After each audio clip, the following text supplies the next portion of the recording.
Se um pai ou uma mãe for bipolar, você aumenta a sua chance de ter transtorno bipolar em 8 a 10 vezes. Se a gente às vezes não investigar, muito bem investigado, eu posso pegar esse paciente que na verdade ele é bipolar e diagnosticar ele com uma depressão comum, uma depressão unipolar. O que faz um psiquiatra suspeitar de que a depressão do paciente na verdade é um transtorno bipolar e não é uma depressão comum ou uma depressão unipolar?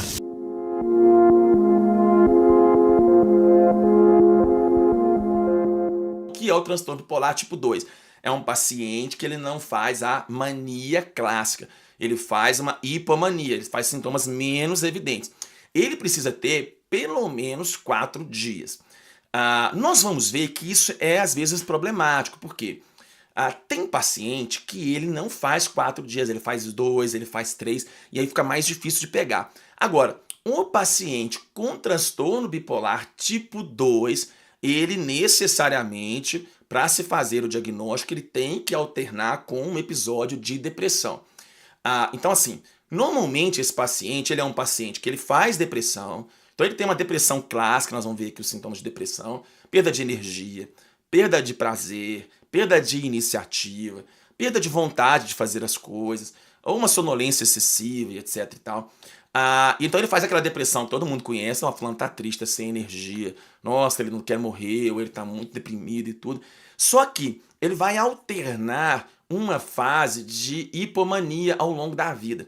Ele vai ter uma fase que ele vai dizer assim, rapaz, eu tenho depressão, mas eu fico às vezes, me dá uns 4 dias assim que eu fico elétrico, eu fico mais acelerado, eu durmo menos, eu fico mais falante, eu fico mais tagarela, eu fico mais soltinho para gastar e tudo.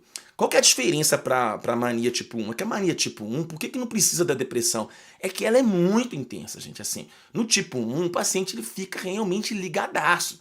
No tipo 2 é mais sutil, às vezes passa um pouco desapercebido. Esse paciente tipo 2, ele faz muito mais depressão. Aliás, até colocar uma coisa aqui, é muito mais comum. O que acontece com um paciente bipolar que não está tratado? Varia demais os estudos. Mas um paciente bipolar não tratado, o que vai acontecer com ele? Mais ou menos assim, em 30%, vai variar dos estudos, eu vou dizer aqui os mais médios. 30% do tempo ele vai ficar assim, bem, sem remédio. Vamos dar um exemplo assim, não quero tratar. Então esse paciente ele vai ficar ali uns 30% do tempo, tipo 2, bem, sem crise e tal. Ele vai achar até que ele está curado.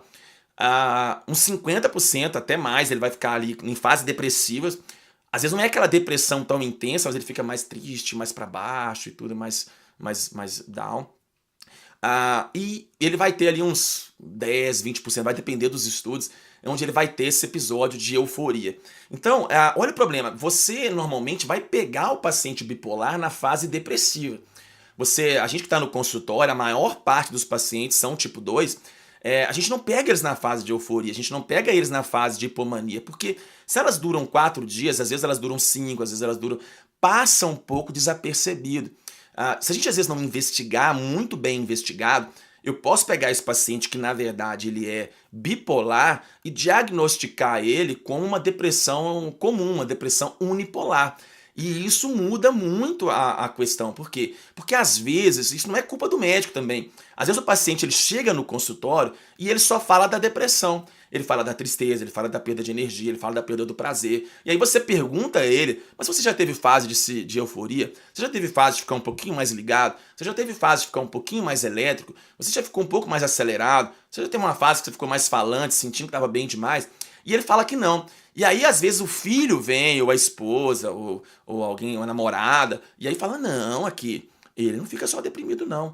Tem umas fases, doutor, que ele liga na tomada, ele fica querendo namorar mais, ele começa a gastar mais, eu vejo que ele fica mais produtivo, começa a ter uma energia para trabalhar. Só que o paciente, às vezes, como a hipomania ela é mais suave, um pouco, né?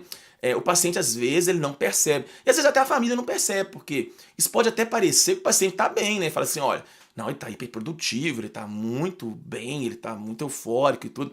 E aí a gente passa desapercebido esses pacientes bipolar tipo 2. Então, assim, no bipolar tipo 2, você precisa de ter o quê? 3 dos seguintes sintomas. Então, vamos lá. Diminuição da necessidade de sono. Vocês vão ver que é muito parecido com a outra. A questão é a intensidade. Mais falante do que o normal, ou seja, repete. A fuga de ideias, o voo, a mente acelerada, né? A distração, ou seja, o paciente fica mais distraído, ele fica com a mente mais desfocada e tudo. Aumento da energia e o envolvimento em atividades de mais risco. Ou seja, não tem muita diferença no sentido assim de quais são os sintomas. A questão é que a intensidade ela é menor e tem que trazer um prejuízo realmente no funcionamento do sujeito. Então, assim, tem que trazer esse tipo de prejuízo.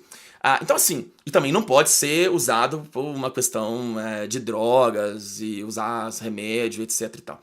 E aí nós temos um problema. E esse paciente ele tem que alternar com um episódio depressivo. Então ele tem que ter humor deprimido, né, pelo menos uns 15 dias, perda do interesse, perda do prazer, alteração do sono, alteração do apetite, agitação e etc e tal, sentimentos de inutilidade e sentindo que não está bem e tudo. Então, assim, o que é uma pista muito interessante para quem está assistindo esse vídeo e quer entender melhor sobre isso? Veja bem, você tem uma depressão que você está tratando. O que numa depressão pode indicar que, na verdade, aquele paciente ele é bipolar e ele não está, de fato, sendo adequadamente tratado, ou ele não está levando a informação direito para o médico? O que faz um psiquiatra suspeitar de que a depressão do paciente na verdade é um transtorno bipolar e não é uma depressão comum ou uma depressão unipolar? Veja, a gente tem algumas características que elas são muito marcantes. A primeira, obviamente, é o que eu disse aqui, a questão da hipomania. A gente tem que correr, às vezes, uma lupa. Por quê?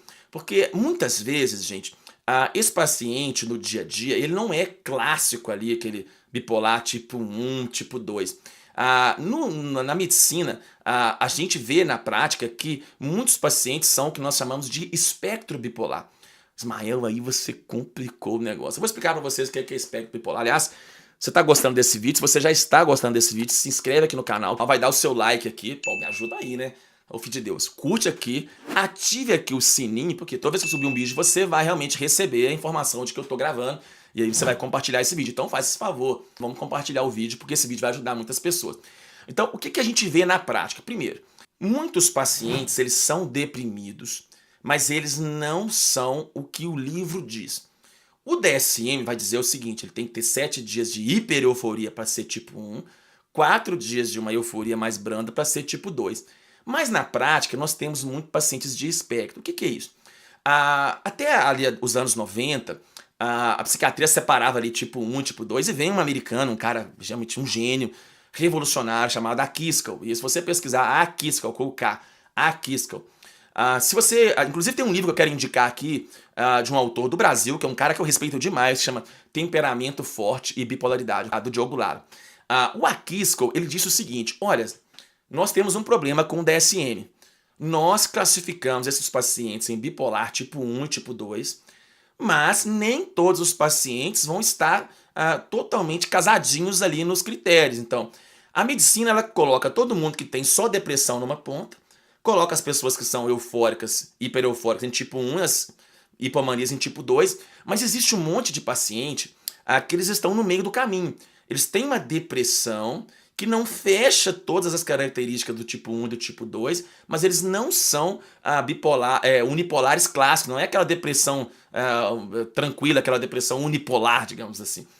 E aí ele trouxe um conceito muito importante, ele falou assim, olha, se a gente ficar só tentando fechar os pacientes nos extremos, nós vamos perder a chance de tratar esses pacientes que estão no meio do caminho, que eles são espectros. Então pensa bem, numa curva onde você tem variações, gradações, você tem tipo 1, então ele falou na época que tinha tipo 1, tipo 2, tipo 3, tipo 4 e por aí vai, tipo 5. Então assim, ele foi gênio porque é o seguinte, ele trouxe um conceito lá de trás, há mais de 100 anos, teve um alemão chamado Kraepelin, e esse cara foi também espetacular.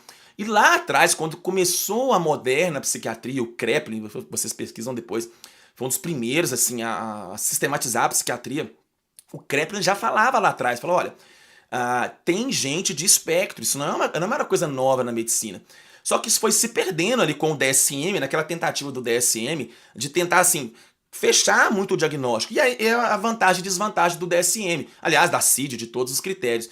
Por um lado é bom, porque você educa os médicos, você realmente cria uma linguagem, se eu for na Nova Zelândia, se eu for na Nigéria, se eu for no Reino Unido e falar o que é transtorno bipolar tipo 1 ou tipo 2, todo mundo conhece o DSM, fica fácil da gente fazer pesquisa e tudo.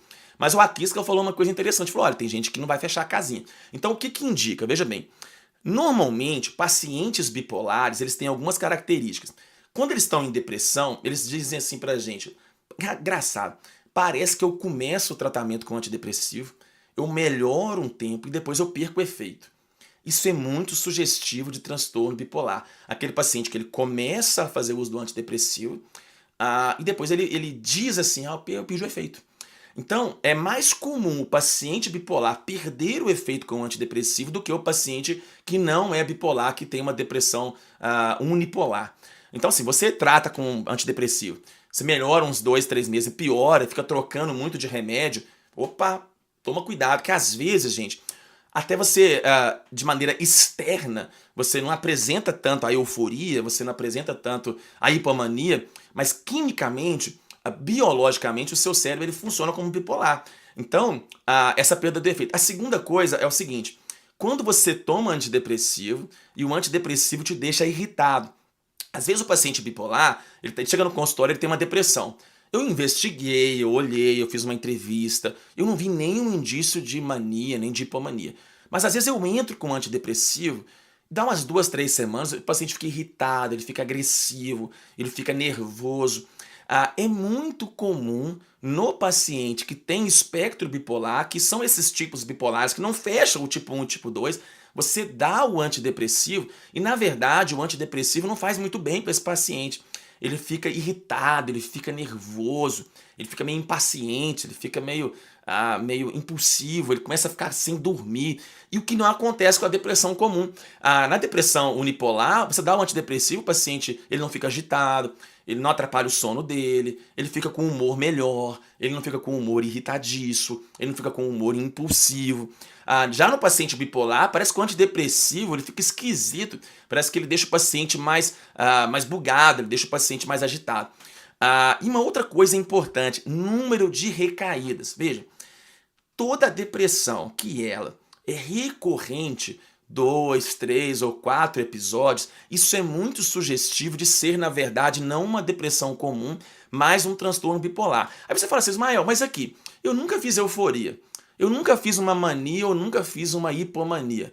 Por que então que você está falando que eu posso ser bipolar? Veja, teve um estudo muito clássico na medicina que pegou esses pacientes que tinham essas depressões recorrentes e aí esse estudo ele deu medicamentos de bipolaridade para esses pacientes que tinham depressão recorrente. Então, um grupo do estudo tomou só antidepressivo e o outro grupo do estudo tomou antidepressivo mais estabilizador de humor. Nós vamos ver aqui que o tratamento para transtorno bipolar é predominantemente com estabilizador de humor. E esse grupo que tomou estabilizador de humor ficou muito melhor do que o grupo que estava tomando só antidepressivo. Então, muitas vezes você não expressa tanto aquela clínica de bipolar, de ficar eufórico e tudo, mas você vai ver que você fica mais irritado, você vê que você fica mais nervoso, você vê que você é mais impulsivo, que as suas depressões, às vezes, elas ficam mais agressivas. Então, isso é muito sugestivo. O paciente que começa a recair, recorrer, é muito importante. Outro ponto muito importante, depressão pós-parto. Olha, depressão pós-parto grave, mulher que tem aquelas depressão pós-parto bem grave, isso é muito sugestivo de espectro bipolar ou de transtorno bipolar. E aliás, existe um quadro chamado de psicose puerperal. Um dia eu vou gravar um vídeo aqui sobre isso, sobre transtornos mentais na gravidez. Aliás, você quer que eu grave um vídeo aqui sobre transtorno mental na gravidez? Eu vou gravar, se você achar que isso é relevante. A diferença de blues puerperal, qual que é a diferença de depressão pós-parto, a tristeza? Agora, paciente que faz aquele surto psicótico no pós-parto, olha, em geral essas mulheres são bipolares. Não vou dizer que 100% não, mas 80% das mulheres que a gente atende no consultório, que elas fazem aquele surto que a gente chama de psicose puerperal, isso é marcador de bipolaridade. Então tem muita mulher que ela nunca fez euforia, ela nunca fez mania, nunca fez hipomania, aí ela engravida, e aí no pós-parto ela entra em psicose puerperal, ela dá um surto psicótico no pós-parto. Com certeza é bipolar. Isso aí, assim, em geral, a gente vai caminhar para bipolaridade. Outra coisa importante, pacientes bipolares são muito mais sensíveis, mulheres, há oscilações de humor ali na TPM. Então, super TPM, que a gente chama de transtorno disfórico pré-menstrual, vou gravar um vídeo aqui sobre super TPM. Super TPM está muito associado a transtorno bipolar também. Quer dizer que toda mulher que tem TPM bipolar? Não, gente, não é isso. Eu estou dizendo que muitos quadros de bipolaridade, que são esses espectros, que são teoricamente não tão visíveis, às vezes quando está na TPM isso se expressa mais. Qual que é a diferença? A diferença é que esses pacientes de espectro, elas não fazem depressão. Você entrevista ela, como é que você sabe que é uma super TPM ou um transtorno bipolar?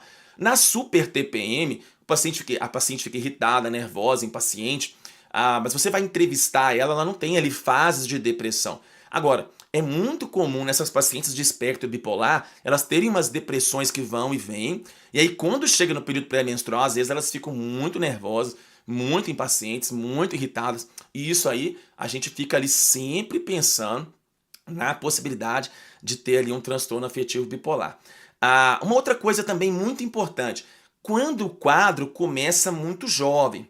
Olha, a idade média de uma pessoa que tem depressão unipolar, Ismael, qual que é a idade que as pessoas mais têm depressão? 30 anos. Vamos arredondar aqui entre 28 e 32 anos. Normalmente as pessoas têm o primeiro episódio de depressão entre 28 e 32 anos. No caso da bipolaridade, isso é mais cedo. Você tem 10% das pessoas que têm transtorno bipolar com diagnóstico antes dos 10 anos de idade. Interessante, né?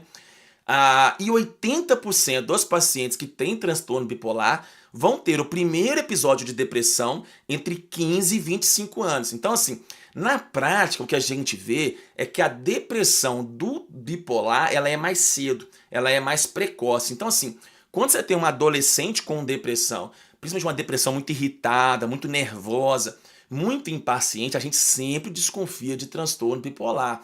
Por quê? Porque a depressão na bipolaridade ela é mais cedo, ela é mais precoce. Então você que está assistindo esse vídeo, você fala assim, nossa, o meu primeiro episódio de depressão ele foi mais cedo. A gente até pergunta muito isso, porque paciente que tem uma depressão antes dos 20 anos, e aí ele tem irritabilidade, nervosismo, ele faz ali uns 2 dias de agitação, de aceleração da mente, fica sem dormir, às vezes ele não fecha o tipo 2, ele não fica 4 dias, mas você vai ver a história dele, ele tem várias depressões, ele fica ali bem agitado. A gente sempre desconfia de bipolaridade nesses pacientes. E aí o tratamento, como a gente vai ver, ele muda bastante. Então, você está se identificando com esse vídeo, está prestando atenção, essas pistas são muito importantes. Você não melhora com antidepressivo, a sua depressão vai e volta, a sua depressão ela fica mais irritada, às vezes você toma remédio e perde o efeito. Isso é pista para você ser bipolar, você tem que tomar cuidado com essas questões. Um outro ponto muito importante, genética. É muito mais comum pacientes bipolares em pais de bipolares, em mães de bipolares. Então, assim, e genética na psiquiatria ela não precisa ser a mesma patologia. Então, eu posso, por exemplo, às vezes chega no consultório, tem depressão, o tio tem uma esquizofrenia, a avó tem, às vezes, uma bipolaridade meio camuflada. Por quê? Porque na psiquiatria um gênero ele se expressa de maneira diferente. A genética na psiquiatria ela é muito evidente, muito clara. Assim, a gente tem uma genética muito grande na psiquiatria. Não quer dizer que você tem a mãe é bipolar ou o pai tem. Na verdade, se um pai ou uma mãe for bipolar, você aumenta a sua chance de ter transtorno bipolar em 8 a 10 vezes. Então vamos lá. A chance de uma pessoa ter bipolaridade clássica, tipo 1 e tipo 2, é de 1,5%. 1,5%. A chance de uma pessoa ter espectro bipolar vai para 6 a 8%. Por isso que é importante que eu estava falando da gente não fechar muito ali naquele padrãozinho do DSM. Por quê? Porque você tem gente que não vai fechar ali o padrão certinho. Mas se você usar o critério de espectro bipolar, você vai para 6 a 8%. Agora, se você tem uma genética, um quadro na família, sua mãe é tipo 1 ou tipo 2, o seu pai, essa chance ela vai variar nos estudos até de 25 a 40%, tem estudo que vai até de 70%, se você tiver ali um episódio depressivo. Então, se eu atendo uma pessoa hoje que ela tem depressão, e ela fala para mim assim, a mãe é bipolar, isso acontece direto no consultório, a mãe é minha paciente, ou o pai é bipolar, chega o filho com depressão, eu não trato como depressão, eu não vou dar antidepressivo, eu dou estabilizador de humor, porque eu sei pela genética que a chance de eu acertar tratando como bipolar é maior do que eu tratar como unipolar. Então veja como é que a pista, a história é muito importante.